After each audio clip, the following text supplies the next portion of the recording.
Matinding baha naman ang problema ngayon ng mga residente sa Ilocos Sur dahil sa bagyong Egay. Update tayo sa ulat on the spot ni Ivy Hernando ng GMA Regional TV 1 North Central Luzon. Ivy! Rafi, tumigil na ang ulan dito sa ilang bahagi ng Ilocos Sur pero makulimlim pa rin.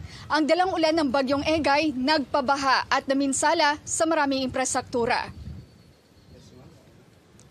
2 tulay papasok ng Vigan City ang isinara sa mga motorista matapos mahukay ang lupa sa ilalim nito, dala ng pag-apaw at malakas na ragasan ng tubig.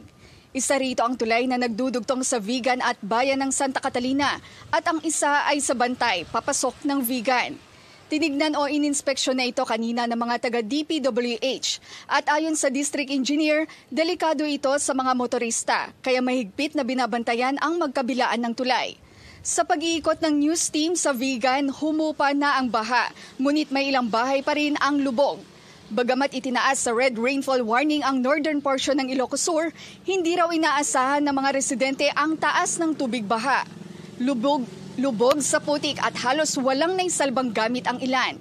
Patuloy pa rin ang rescue operations sa mga apektado. Ang iba, nasa evacuation areas na simula pa kahapon. Ayon sa PDRRMC, sa ngayon hindi pa matukoy ang laki ng pinsala ng bagyong Egay sa mga infrastruktura at agrikultura.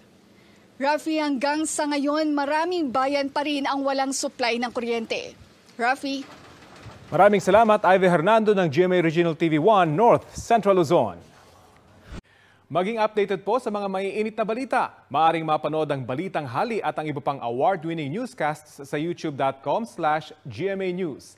I-click lang ang subscribe button. Sa mga kapuso abroad, maaari po kaming masubaybayan sa GMA Pinoy TV at www.gmanews.tv.